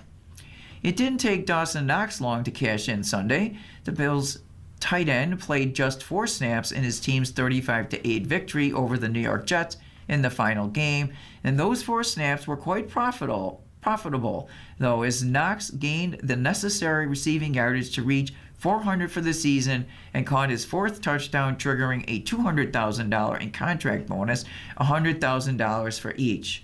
Fellow tight end Dalton Kincaid played 10 snaps against the Jets, with McDermott explaining after the game that it was important to get Kincaid some work as he battled a knee injury in recent works. And here are 4 more takeaways from the Bills' snap account. A.J. Epinesa had a busy game. The Bills rested both Greg Rousseau and Joey Bosa, which meant Epinesa played 33 snaps against the Jet, which is 69% of the defensive total. Keon Coleman played his most since Week 1, and the Bills' second-year receiver played 61 offensive snaps, which was the most playing time received since Week 1 when he played 75 snaps against Baltimore. Tyrell Shavers played sparingly. On the opposite end among wide receivers was Tyrell Shavers, who played just 4 snaps against the Jets. Cam Lewis played 25 snaps, and there was no official injury update, but the versatile defensive back appeared to be in and out of the lineup at times against the Jets.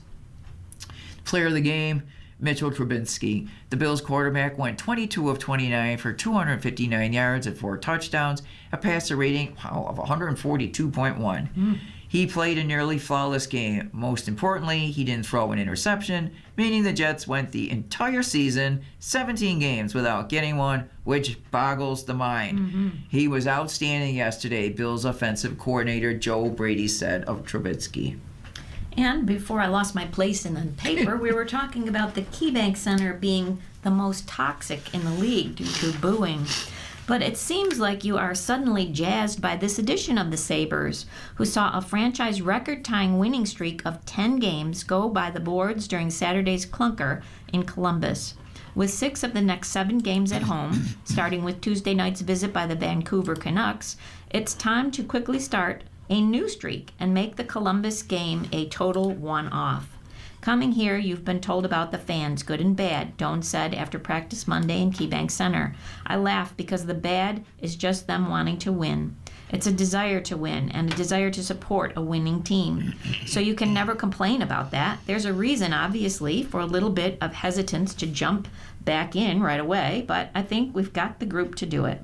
You had to love the bounce-back attitude heard in the locker room Saturday in Columbus, and it translated to practice Monday morning, where the Sabres worked out at a pace that often exceeded what we saw during their sleepy matinee in the Ohio Capitol. It's go time, said Alex Touche. It's time to see what we're made of. The Sabres, 21-15-4 overall, are 12-5-2 at home this season, including 6-1 in their last 7 games. Entering Monday, their home points percentage of .684 is second to Toronto, 14.55 at .688 in the Eastern Conference. Their plus 13 goal differential is tied with Washington atop the East. We would really like to establish that this is a tough building to come in and play, said Coach Lindy Ruff. When opponents come in, they go, man, the Sabres are playing well in here. The PTSD of the fan base remembers how the Sabres went just 16-33-8 the rest of the way following their 10-game winning streak back in 2018. That's hideous hockey, a 58-point pace for an entire season. Things went completely off the rails with a 1-13-2 disaster late in the season. It was broken up only by a shootout win over St. Louis that prevented the Sabres from becoming the first team in NHL history to win 10 in a row and then lose 10 in the same season. Doan doesn't need to hear about those numbers. After all, he was a 17-year-old playing for the Phoenix Junior Coyotes back then. There's a reason we're so good at home this year, because we like playing here, and we like playing in front of our fans, he said. I think you've seen it a couple times this year. We'll score one and then score another couple really quick because the momentum in the arena is so loud, and it can put teams on their heels. Saturday was a rough day for the Sabres, as 7 Eastern Conference teams won while they lost. Sunday, no better. Florida beat Colorado, ending the A's 10-game winning streak and leaving them a preposterous 31-3-7 at the halfway mark. Montreal won in overtime at Dallas, which has suddenly lost 5 straight, and Pittsburgh followed the Sabres into Columbus and left with a 5-4 overtime win after wiping out a 4-1 deficit. In a playoff spot just a couple of days ago, the Sabres entered Monday night suddenly 4th in the wild card standings and in danger of getting passed by 2 more teams. There's a lot of confidence coming from the streak, Doan said. But you win 10 straight, get 20 points, and you're assuming you're more than well on your way. But that's what you've got this year in the East, what you have to expect the rest of the way. The building was super jazzed for the December 27th win over Boston, and there have already been 5 sellouts. The Sabres have some work to do to get tickets moving on this group of games. Vancouver, Anaheim, Florida, Philadelphia, Montreal, and Minnesota. But victories matter. We've been really enjoying it. It's been great to have the crowd behind us too, Shed. It's been a lot of fun every home game. We're really pushing for everyone to jump in and jump on the bandwagon we're getting going here, Doan said. It's going to take all of us, but it's going to take all the fans as well to get this thing into the playoffs. And just a couple of more notes about the NFL. The Las Vegas Raiders fired Pete Carroll on Monday after just 1 year, meaning they will enter their third consecutive season with a new coach in charge. Carroll expressed high hopes upon taking over, saying he was used to double-digit victories and he expected the same in Vegas. But the Raiders went 3-14, going on a 10-game losing streak before finishing with a 14-12 victory over Kansas City on Sunday. Now the question is where the Raiders head next under the direction of owner Mark Davis, minority owner Tom Brady, and general manager John Spytek. Davis said in a statement that Spytek would work with Brady to find the next coach. Together they will guide football decisions with a shared focus on leadership, culture, and alignment with the organization's long-term visions and goals, Davis said. The clubs could seek an offensive-minded coach to work with a younger quarterback should the Raiders draft Heisman Trophy winner Fernando Mendoza or Dante Moore with the first overall pick. The formula worked well this season in Chicago with coach Ben Johnson and quarterback Caleb Williams, and in Jacksonville with coach Liam Cohen and quarterback Trevor Lawrence. Both teams are playoff bound after experiencing losing seasons the years before. Now the Browns fired Stefanski after 6 seasons. The Cleveland Browns don't like him anymore, apparently. He's the 4th NFL coach fired this season, joining Tennessee's Brian Callahan, the New York Giants' Brian Daboll, and Atlanta's Raheem Morris. The Browns won their final 2 games to finish 5-12, including a 20-18 victory over the Bengals on Sunday. The 43-year-old Stefanski is a 2-time AP NFL Coach of the Year and had a 46-58 overall record. He led Cleveland to playoff appearances in 2020 and 2023, and the Browns' 48-37 victory over Pittsburgh in an AFC wildcard round game at the end of the 2020 season was the franchise's first since 1993. The Arizona Cardinals coach Jonathan Gannon was fired following a dismal third season that started with high expectations but quickly collapsed thanks to injuries, embarrassing gaffes, and a long string of losses that became increasingly non-competitive. The Cardinals made the announcement on Monday, and general manager Monty Ossenfort will be retained. The final indignity came Sunday when the LA Rams beat the Cardinals 37-20 after scoring the final 21 points. It was the team's 9th straight loss and 14th setback in 15 games.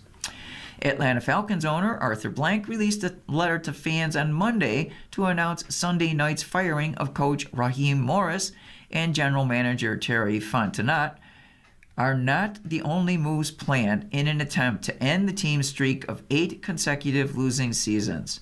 Blank also unveiled upper management changes, including the addition of a new president of football who will be hired from outside the organization. The new president will report to Blank and will replace Greg Beadles as the head of football operations. Beadles was named president and chief executive officer of the Falcons and will oversee business operations. In his new role, Beadles replaced Rich McKay, who will continue as CEO of AMB Sports and Entertainment with responsibilities including the role of Mercedes-Benz Stadium in this year's World Cup and plans for Atlanta's 2028 Super Bowl. The firing of Morris and Fontenot were announced hours after Sunday's 1917 win over the New Orleans Saints. The Falcons capped their second straight 8-9 season under Morris with 4 consecutive wins, but haven't enjoyed a winning season or appearing in the playoffs since 2017.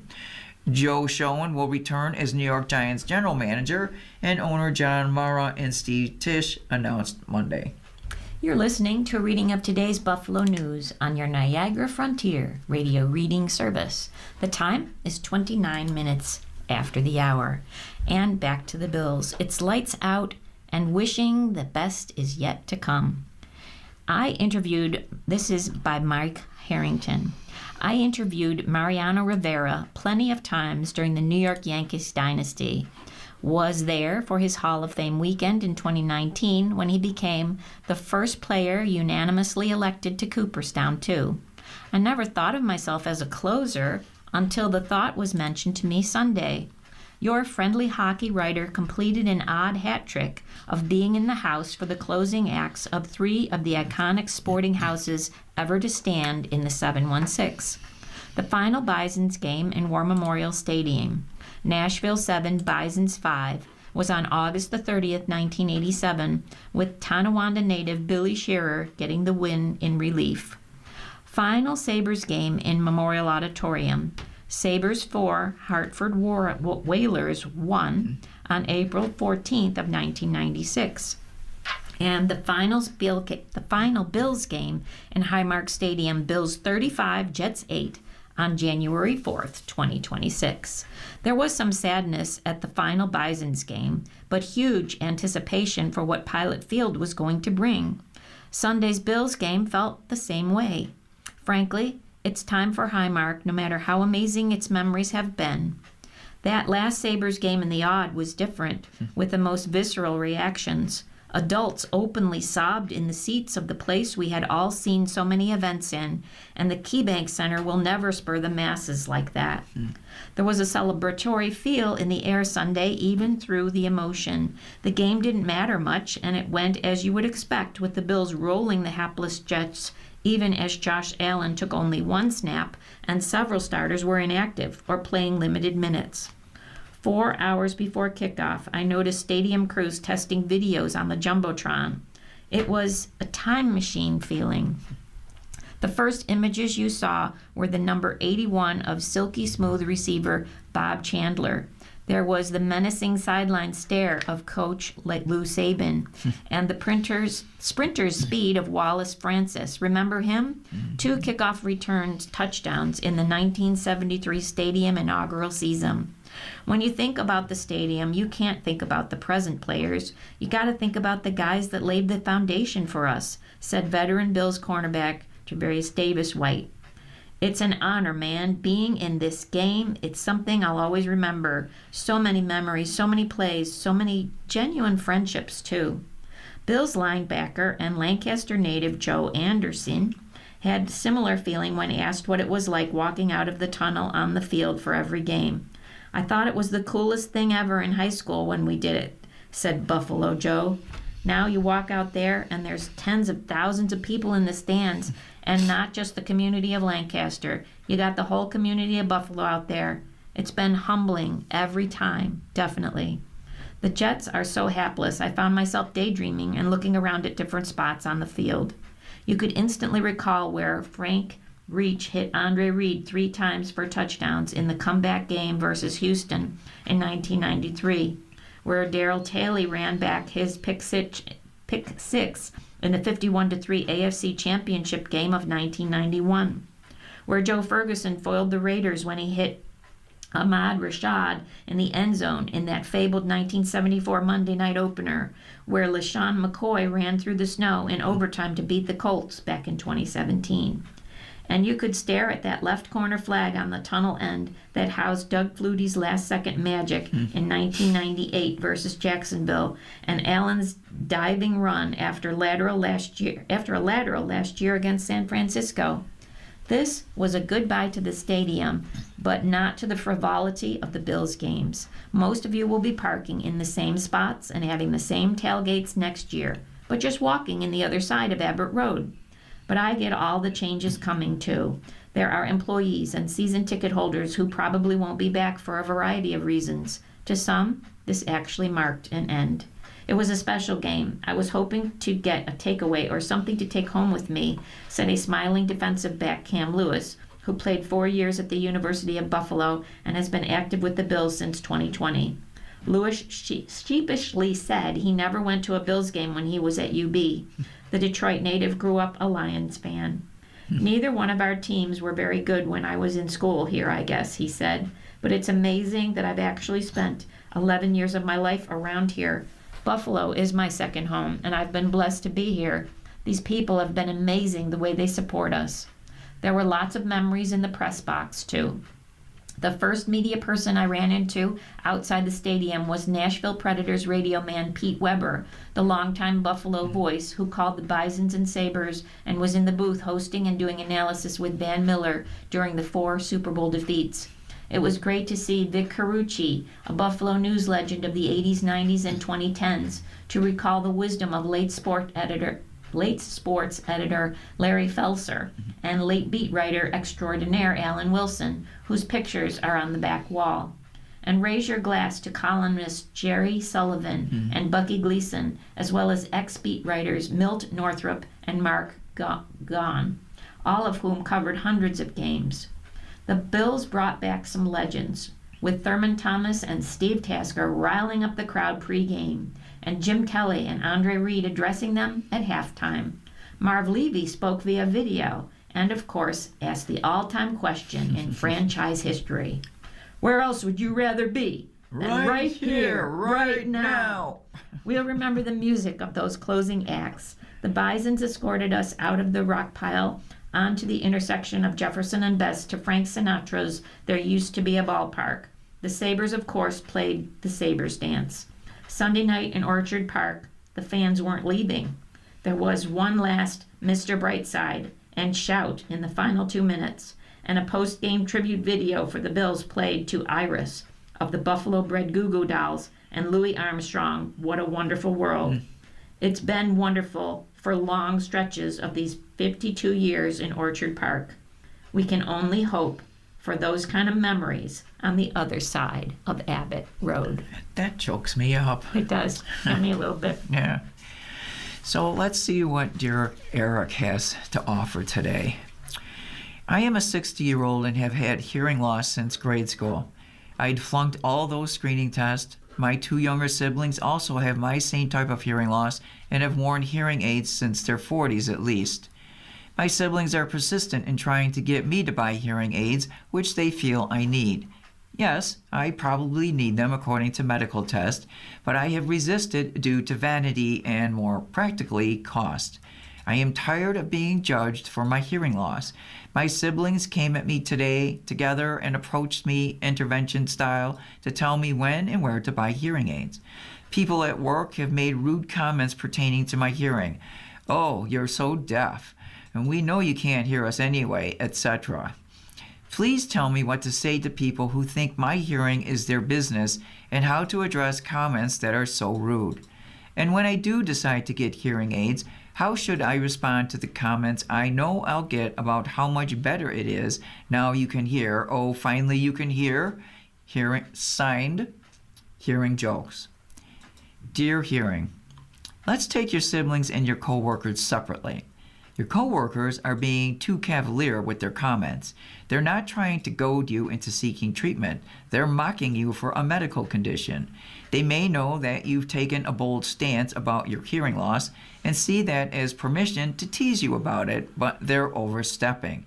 This is a chance for you to talk to HR about what's appropriate conversation for the workplace. You can also talk to HR if you'd like about options for hearing assistance in your company's insurance plan. If your company doesn't have HR or you'd rather deal with this head-on, be direct, but don't get drawn into a back and forth about it. It's inappropriate and unkind for you to make fun of my abilities. If you have an issue with the way I do my job, please address it with me professionally, or we can talk about it with the supervisor. As to your siblings, you are obviously entitled to whatever you want with your body and your health, but I'd encourage you to think about their input, aggressive though it may be, as coming from a place of legitimate concern. Because they share the same hearing loss, they've likely had a lot of conversations with medical professionals about their options and their quality of life, and so they may feel they're well positioned to advise you. They may fear you're depriving yourself, or they may be concerned about the increased risk of isolation or the link between hearing loss and dementia. In short, they may see this as an emergency situation. You don't have to agree, but I would encourage you to think of it as less of a judgment and more as a hand reaching out offering help. Dear Eric, My mother and I have given my son, his wife, and my granddaughter birthday and Christmas gifts every year for 14 years now. I have taken them to dinner some 4 or 5 times, and my mother has had them over for lunch countless times. They have not reciprocated even once. Should my mother and I continue giving? Signed, feeling disappointed. Dear Disappointed, disappointment often comes when an expectation isn't met. So, the first question I'd ask is, are your son and his wife aware of your expectation? Now, yes, it's reasonable to think a son would send birthday and Christmas gifts to a parent and grandparent without being prompted, or spring for a meal now and then. I can't speak to why this isn't occurring to him. But what I know for sure is that this will continue to be a source of resentment for you and your mother, whether or not you stop giving if you don't talk it through. What you're feeling is an imbalance in the relationship. Gift giving can be expressions of love, so it makes sense that when you give and don't receive, you might feel a lack of love. The question you want to ask yourself and them is, how can we love each other better? That's going to take a little bit of vulnerability. It's okay to talk about bruised feelings if you have them, or confusion. It's okay to ask why. But the goal of the conversation should be a better understanding of where each other is coming from. Tell them what matters to you. Tell them what gift giving or dinners out mean to you, and tell them how you'd like to feel. The solution might be gifts from them, or it might be something else entirely, but you won't find it unless you talk. And Printup was an icon in motorsports. Former Watkins Glen president dies at the age of 60.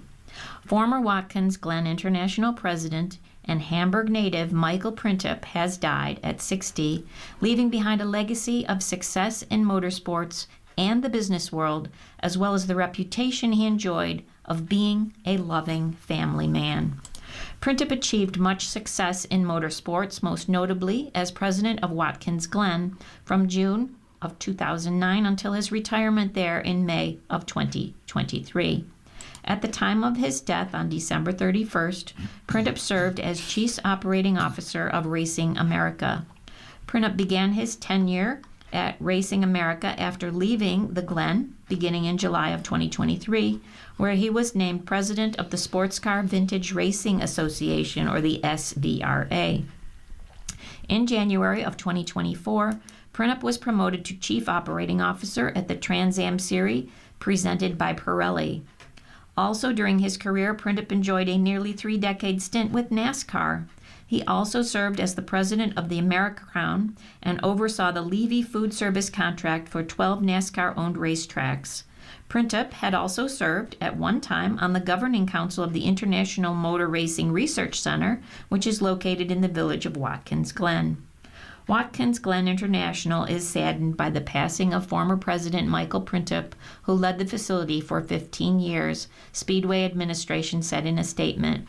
During his tenure, Michael played a key role in the continued growth and success of Watkins Glen International, helping to strengthen its operations, its partnerships, and standings within the motorsports industry while honoring the venue's storied history.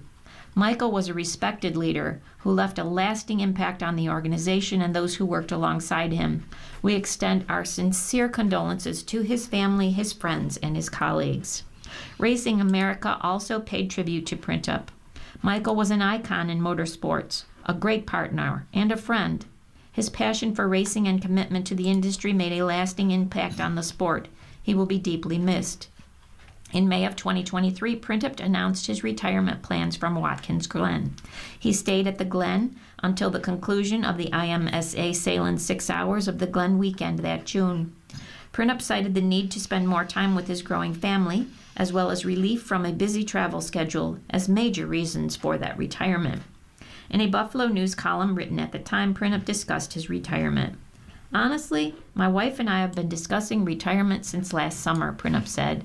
It's time to sit back, and as I said earlier, that when your best friends are Delta National Car Rental and Marriott, that's probably not the best way to continue your life. As a matter of fact, I spend probably about 60% of my time on the road as I oversee some other aspects of our business. At the time, Printup was asked to summarize his greatest accomplishment in the years he was at the helm of Watkins Glen. He took the time to praise the efforts of his administrative teams over the years. "I would say that I'm really fortunate that we had a great story when I got here," Printup said. "The story was that Watkins Glen needed more infrastructures. The company put in $56 million during my tenureship. They really made Watkins Glen special." I mean, we did some great things. We also, in the team, just always contrived great ideas to make the fans happy. I think that's what I'm going to walk away with, is how great the fans were. The best thing I can walk away with is we are, and I don't mean to be arrogant, but we are the best of the best. Joe Salin, president of the Buffalo-based Salin's Packing Company, was involved with Printup at the Glen in matters involving race sponsorship, marketing proposals, and other endeavors, including the annual Salin 6 Hours of the Glen weekend. "Michael was an integral part of everything at Watkins Glen," Salin said.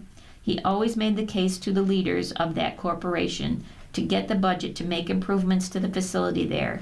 He made improvements not only for the racers at the racetrack itself, but to improve the facilities for the fans. He was a big part of the Glen's success, and certainly he was a big part of our relationship with him from Salin's perspective. He was always a good friend of mine." Following his retirement from the Glen, Printup continued to reside in Horseheads. He re-entered motorsports in his new role with Racing America before relocating to South Carolina. Although his professional career saw him move away from Hamburg years ago, Printup never forgot his cherished roots in Western New York. "I guess what you can say is that I've had a very blessed and successful career," he said.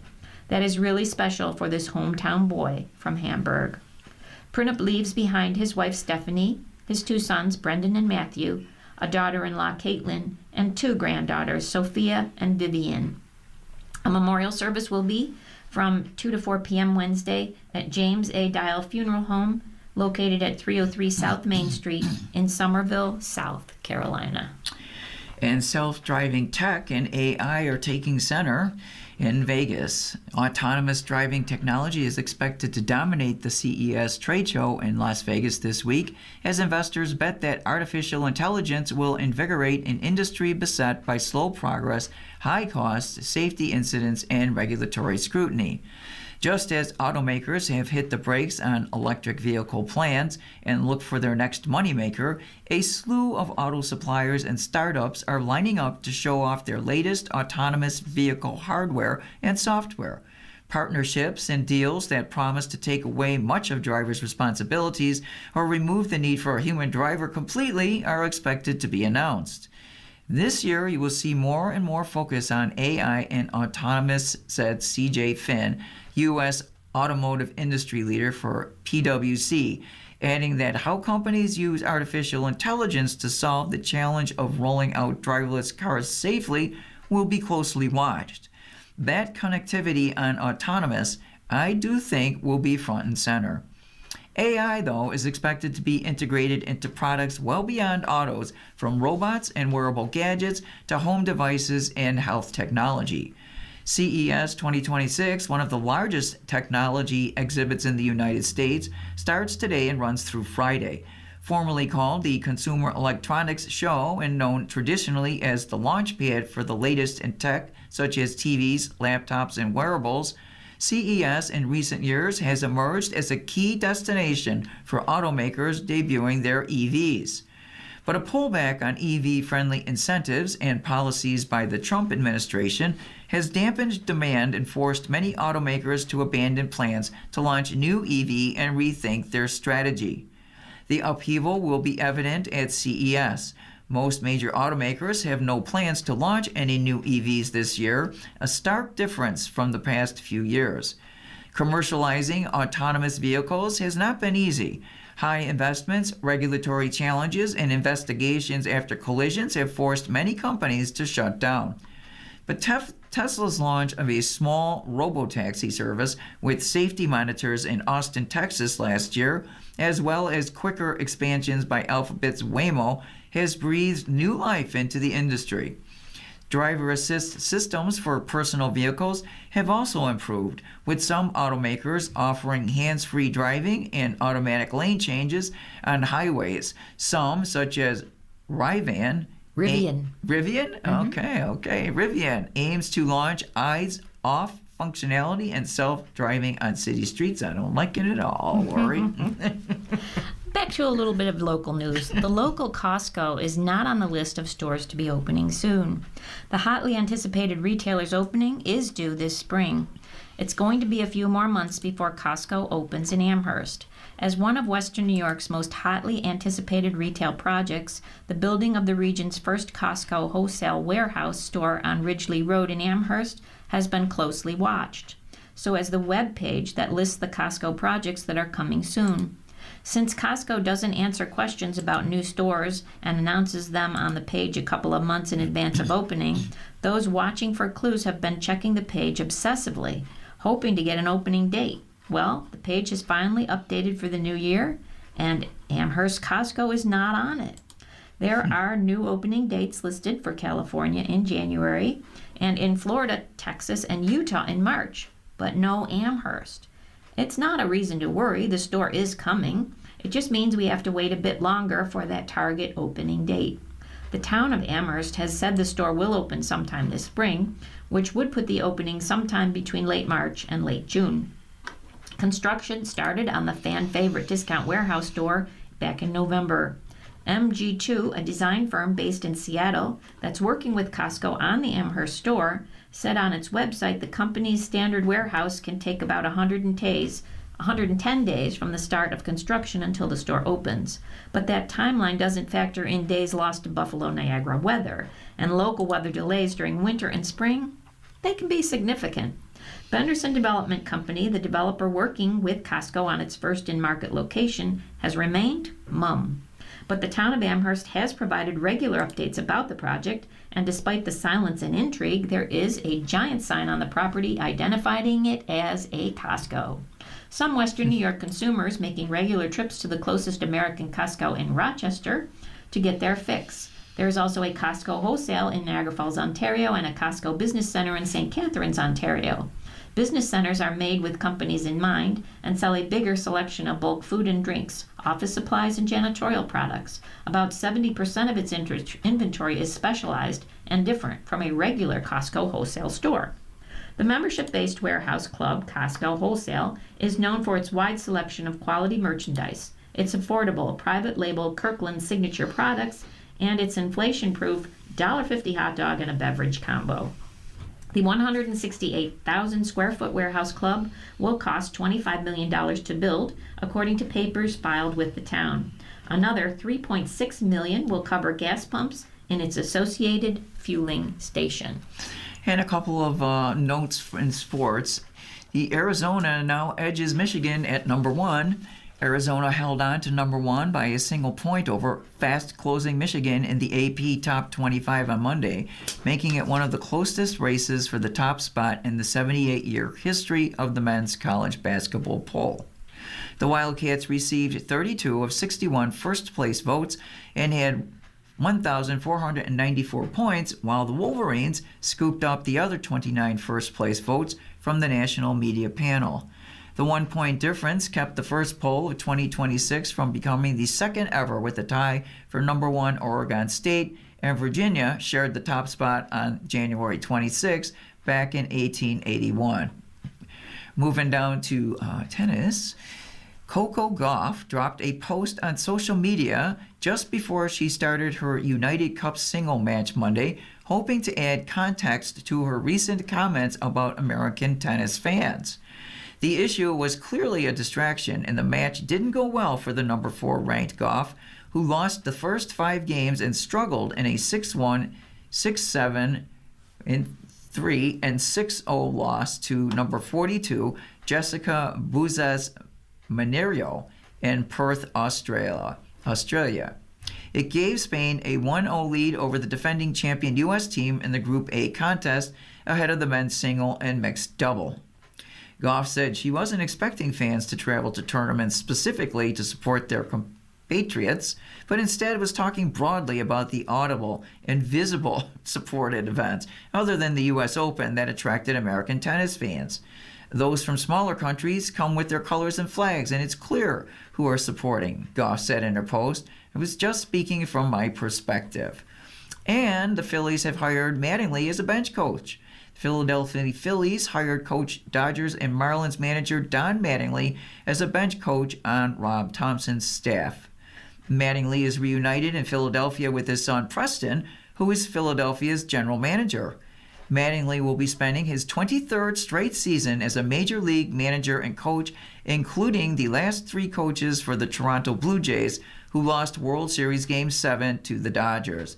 Mattingly left his role as Toronto's bench coach under manager John Schneider after the World Series. You've been listening to a reading of articles and features from the Buffalo News for today, Tuesday, January 6th. We read the Buffalo News live on weekday and Sunday mornings at 9 a.m., then we rebroadcast at 4 p.m. For more information, call 716-821-5555. Your readers today have been Lori and Lita. Thank you so much for listening, and have a great rest of your day. If you or people you know shop at any of the Dash's supermarkets, please save Dash's register tapes for radio reading. Our agency receives $2 for every $100 in Dash's register tapes. Radio reading has raised thousands of dollars so far. Anyone can drop off their Dash's tapes to the Niagara Frontier Radio Reading Service at 1199 Harlem Road, Cheektowaga, between William and Clinton Streets. Or Dash's tapes can be mailed to the Niagara Frontier Radio Reading Service at 1199 Harlem Road, Cheektowaga, New York, 14227. Any questions on Dash's tapes for radio reading? Call us at 716-821-5555, and thanks for caring.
Coming up next in the Niagara Frontier Radio Reading Service, we have the supermarket ads. Following that, noon is today's USA Today. Stay with us for these readings and more.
following program is intended for listeners who are blind, have low vision,